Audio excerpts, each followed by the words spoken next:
کہ ان قریب اللہ رب العزت میری لقت جگر سیدہ کائنات کو ایک عظیم فرزند عطا فرمائے گا. اور حضور علیہ السلام کے گھر میں بعض اوقات 3 ماہ تک چولہا نہیں جلتا. اس کا یہ مطلب ہرگز نہیں تھا کہ ہمارے نبی صلی اللہ علیہ وسلم کے گھر میں بھوک و افلاس کے ڈیرے تھے. نہیں، ہمارے نبی تو رب کے خزانوں کے مالک ہیں. مچھلی کو پانی سے نکال دیا جائے تو تڑپ تڑپ کے مر جاتی ہے. اسی طرح اگداؤں جو اپنے باپ کے بھی اعتبار سے اعلیٰ ہیں، جو اپنی ماں کے اعتبار سے بھی اعلیٰ ہیں، پھر رحمت عالم صلی اللہ علیہ وسلم نے فرمایا ہما حسن و حسین، لوگوں وہ دونوں حضرت حسن و حسین ہیں. حضور اگر آپ نے ابھی تک ہمارا چینل سبسکرائب نہیں کیا تو ابھی سبسکرائب کریں اور بیل آئیکن کو کلک کر کے ہماری لیٹسٹ ویڈیوز کے بارے میں اپڈیٹ جانیں. نبی رحمت صلی اللہ علیہ وسلم نے دیکھا، پوچھا چاچی جان آج بڑی پریشان ہو، چہرے پہ پریشانی نمایاں ہے، وجہ کیا ہے؟ عرض کی حضور میں نے ایک خواب دیکھا ہے، جب سے خواب دیکھا ہے بے چینی بڑھتی جا رہی ہے، پریشانی میں اضافہ ہوتا جا رہا ہے. پوچھا چچی جان تمہارا خواب کیا ہے؟ عرض کی حضور میں نے خواب میں یہ دیکھا ہے کہ آپ کے جسم کا ایک حصہ کٹ کے میری گود میں آ گرا ہے. تو امام الانبیاء صلی اللہ علیہ وسلم نے فرمایا چچی جان پریشان ہونے کی ضرورت نہیں، تمہاری خواب کی تعبیر یہ ہے کہ ان قریب اللہ رب العزت میری لقت جگر سیدہ کائنات کو ایک عظیم فرزند عطا فرمائے گا جو تمہاری گود میں پلے گا. اور حضرات محترم اس کے چند دنوں کے بعد سید الشہداء حضرت امام حسین رضی اللہ تعالیٰ عنہ کی ولادت باسعادت ہوئی. اور نبی کریم علیہ السلام نے اپنے شہزادے کو اپنی گود میں لیا. حضور علیہ السلام نے حضرت امام حسین کے کان میں اذان پڑی، گٹی دی اور پوچھا کہ علی بتاؤ اس کا نام کیا رکھنا چاہتے ہو؟ تو حضرت مولا کائنات عرض کرتے ہیں حضور میں اس کا نام حرب رکھنا چاہتا ہوں. حرب عربی کے اندر جنگجو کو کہتے ہیں، بہادر کو کہتے ہیں. تو سید عالم صلی اللہ علیہ وسلم مسکرائے. حضور نے فرمایا نہیں، اس کا نام تو حسین ہے، اس کا نام تو حسین ہے. اور یہ یاد رکھنا جس طرح نبی کریم علیہ السلام کی آمد سے قبل اس کائنات میں کسی کا نام محمد نہیں تھا، اسی طرح حضرت حسین کی آمد سے قبل اس کائنات میں کسی کا نام حسین نہیں تھا. نبی کریم علیہ السلام نے فرمایا کہ لوگوں رب نے یہ نام جنت کے پتوں میں چھپا رکھے تھے اور اللہ نے یہ نام زمین پہ میرے ان شہزادوں کو عطا فرما دیے ہیں. اور پھر یہ کون حضرت حسین جن سے مصطفیٰ کریم علیہ السلام کی اتنی محبت ہے کہ حضور علیہ السلام ان سے محبت فرماتے ہیں، ان کو گود میں لے کے دعا کرتے ہیں اللہم انی احبہما فاحببہما واحبب من احبہما. اے اللہ میں ان شہزادوں سے محبت کرتا ہوں، تو بھی ان سے محبت فرما، اور جو ان سے محبت کرے مولا تو ان سے بھی محبت فرما. حضرات محترم ان شہزادوں کی محبت کو تو رب نے قرآن کے اندر یوں بیان فرمایا قُلْ لَا أَسْأَلُكُمْ عَلَيْهِ أَجْرًا إِلَّا الْمَوَدَّةَ فِي الْقُرْبَى. اے محبوب صلی اللہ علیہ وسلم آپ فرما دیجئے لوگوں جو میں نے تمہارے اوپر احسانات کیے ہیں، میں نے جو تمہیں تبلیغ کی ہے، میں نے جو تمہیں انسانیت کا درس دیا ہے، انسانیت کے اعلیٰ مقام پہ پہنچایا ہے، لا اسألکم علیہ اجرا، میں اس پہ تم سے کوئی اجرت طلب نہیں کرتا، الا المودۃ فی القربى، ہاں میرے قربت داروں سے محبت کرنا. اس آیت کا شان نزول کیا ہے؟ حدیث پاک کے اندر آتا ہے کہ صحابہ کرام جو انصار صحابہ تھے، مدینے کے رہنے والے صحابہ تھے، انہوں نے دیکھا کہ نبی کریم علیہ السلام کا خاندان اور حضور کا گھرانہ بڑا وسیع ہے صلی اللہ علیہ وسلم، اور حضور علیہ السلام کے گھر میں بعض اوقات 3 ماہ تک چولہا نہیں جلتا. اس کا یہ مطلب ہرگز نہیں تھا کہ ہمارے نبی صلی اللہ علیہ وسلم کے گھر میں بھوک و افلاس کے ڈیرے تھے. نہیں، ہمارے نبی تو رب کے خزانوں کے مالک ہیں. حضور جس کو چاہیں جتنا چاہیں عطا کر دیں. واللہ یؤتی وانا قاسم، رحمت عالم صلی اللہ علیہ وسلم نے فرمایا کہ لوگوں رب عطا فرماتا ہے، میں محمد مصطفیٰ تقسیم فرماتا ہوں. رب کے خزانوں کے مالک ہیں. چاہیں تو دودھ کا ایک پیالہ ہو 70 کو سیراب کر دیں، چاہیں حضرت جابر نے چند آدمیوں کا خانہ تیار کیا ہو خندق کے موقع پہ، میرے مصطفیٰ چاہیں تو 1550 کو سیراب کر دیں. یہ اللہ نے حضور کو اپنے خزانوں کا مالک بنایا ہے. نبی کریم علیہ السلام پیٹ پہ 3 پتھر باندھا کرتے تھے. یہ اس لیے نہیں کہ حضور علیہ السلام کے گھر میں معاذ اللہ بھوک و افلاس تھی، فقط اس لیے تھا ہم گناہگاروں کے لیے کہ میرے امتیوں اگر حلال نہ ملے تو حرام کا لقمہ پیٹ میں نہ جانے دینا، اپنے پیٹ پہ پتھر باندھ کے اپنے نبی کی سنت کو زندہ کر لیا۔ جو مدینے کے رہنے والے انصار صحابہ تھے انہوں نے دیکھا تو آپس میں اکٹھے ہو کے مشورہ کیا کہ نبی پاک علیہ السلام کے ہمارے اوپر بڑے احسانات ہیں۔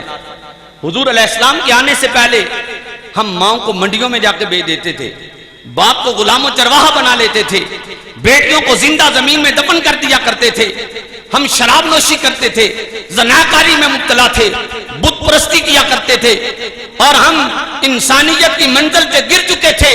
نبی پاک علیہ السلام کے بڑے احسانات ہیں، حضور آئے ہم ماں کو عزت دینے والے بن گئے، باپ کی تکریم کرنے والے بن گئے، بیٹیوں کو عزت دینے لگے، ہم انسان کو اعلیٰ درجہ عطا کرنے لگے۔ حضور کے آنے سے پہلے ہم بتوں کی پوجا کرتے تھے، حضور کے آنے سے ہمیں خدا کا عرفان نصیب ہو گیا، ہمیں رب ذوالجلال کا قرآن نصیب ہو گیا۔ نبی پاک علیہ السلام کے آنے سے ہم آپس میں جو دشمن تھے اب بھائی بھائی بن گئے۔ حضور علیہ السلام کے بڑے احسانات ہیں، کیوں نہ نبی پاک علیہ السلام کے ان احسانوں کا بدلہ کچھ مال کی صورت میں حضور کی بارگاہ میں پیش کریں۔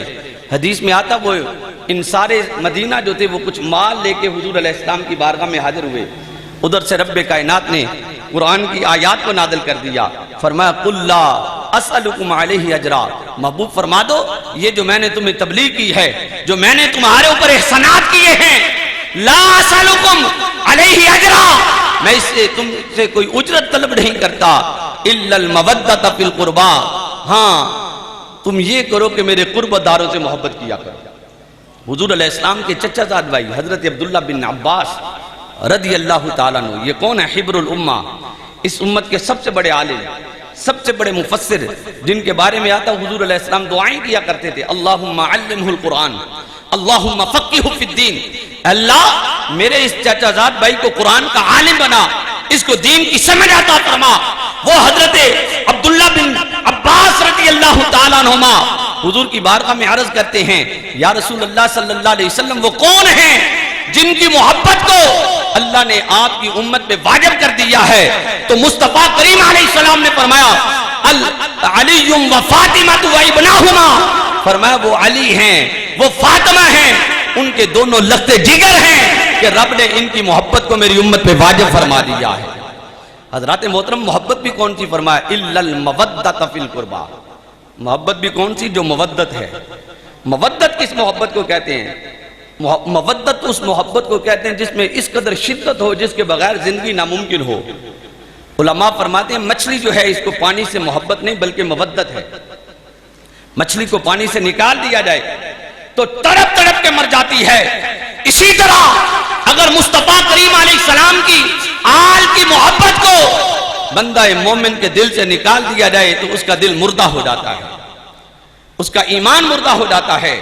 حضرات محترم اس قدر ان ہستیوں سے محبت کی تعلیم دی گئی، نبی کریم علیہ السلام ان شہزادوں سے اتنی محبت فرماتے ہیں کہ حضور علیہ السلام ان کے لیے نماز میں سجدے کو لمبا فرما دیتے ہیں، کبھی ان کو اپنے کندھوں پہ سوار کر لیتے ہیں، کبھی ان کو اپنے پشت پہ سوار کر لیتے ہیں، کبھی حضور علیہ السلام ان کو سونگتے ہیں اور فرماتے ہیں ہما ریحانتئی، یہ دونوں میرے پھول ہیں، فرمایا میں ان کو سونگتا ہوں مجھے ان سے جنت کی خوشبو آتی ہے۔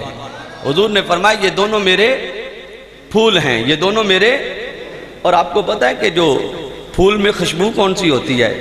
جیسا پھول ہو ویسی خوشبو ہوتی ہے۔ اگر پھول گلاب کا ہو تو خوشبو کون سی ہوگی؟ گلاب کی۔ پھول گلاب کا ہو تو رنگت کون سی ہوگی؟ گلاب کی۔ پھول گلاب کا ہو تو اس کا ظاہر کون سا ہوگا؟ گلاب کا۔ باطن کون سا ہوگا؟ گلاب کا۔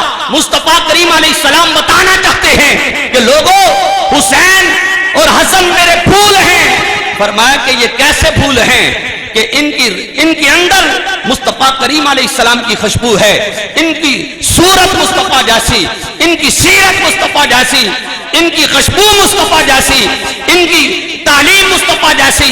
نبی کریم علیہ السلام نے فرمایا کہ لوگوں اگر کوئی مجھے دیکھنا چاہتا ہو، میری صورت کو دیکھنا چاہتا ہو، میری سیرت کو دیکھنا چاہتا ہو، میرے ان شہزادوں کو دیکھ لیا کرے، میری صورت بھی نظر آ جائے گی، میری سیرت بھی نظر آ جائے گی۔ یارو یہ اتنی عظمت والی ہستیاں ہیں، پھر نبی کریم صلی اللہ علیہ وسلم نے ان کے فضائل کو خود بیان فرمایا. کیسے؟ حدیث پاک کے اندر آتا ہے صحابہ کا مجمع لگا ہوا ہے، طبرانی شریف کی حدیث ہے. حضور نبی کریم علیہ السلام تشریف فرما ہیں، حضرت عبداللہ بن عباس رضی اللہ تعالیٰ نے اس حدیث کے راوی ہیں. آپ فرماتے ہیں ایک دن رحمت عالم صلی اللہ علیہ وسلم نے فرمایا الا اخبرکم بخیر الناس جدا و جدا، لوگو کیا میں تمہیں ان ہستیوں کے بارے میں نہ بتاؤں جو اپنے نانے کے اعتبار سے بھی سب سے اعلیٰ ہیں، جو اپنی نانی کے اعتبار سے بھی سب سے اعلیٰ ہیں. الا اخبرکم بخیر الناس عما و عما، لوگو کیا میں تمہیں ان ہستیوں کے بارے میں نہ بتاؤں جو اپنے چچا کے اعتبار سے بھی اعلیٰ ہیں، جو اپنی پھپھو کے اعتبار سے بھی اعلیٰ ہیں. الا اخبرکم بخیر الناس خالا و خالات، لوگوں کیا میں تمہیں ان ہستیوں کے بارے میں نہ بتاؤں جو اپنے ماموں کے اعتبار سے بھی اعلیٰ ہے، جو اپنی خالاؤں کے اعتبار سے بھی اعلیٰ ہیں. الا اخبرکم بخیر الناس ابا و اما، لوگوں کیا میں تمہیں ان ہستیوں کے بارے میں نہ بتاؤں جو اپنے باپ کے بھی اعتبار سے اعلیٰ ہیں، جو اپنی ماں کے اعتبار سے بھی اعلیٰ ہیں. پھر رحمت عالم صلی اللہ علیہ وسلم نے فرمایا ہما حسن و حسین، لوگوں وہ دونوں حضرت حسن و حسین ہیں. حضور نے فرمایا جدہما محمد الرسول اللہ، ان کے دانا حضرت محمد مصطفیٰ صلی اللہ علیہ وسلم ہیں. وجدتہما خدیجہ، اور ان کی نانی حضرت خدیجہ رضی اللہ تعالیٰ عنہ ہیں. فرمایا وعمہما عقیل، جعفر عقیل، فرمایا جن کے چچا حضرت جعفر طیار ہیں، حضرت عقیل ہیں. اور فرمایا وعمتہما ام ہانی بنت ابی طالب، کہ جن کی پھپھو حضرت ام ہانی بنت ابی طالب ہیں.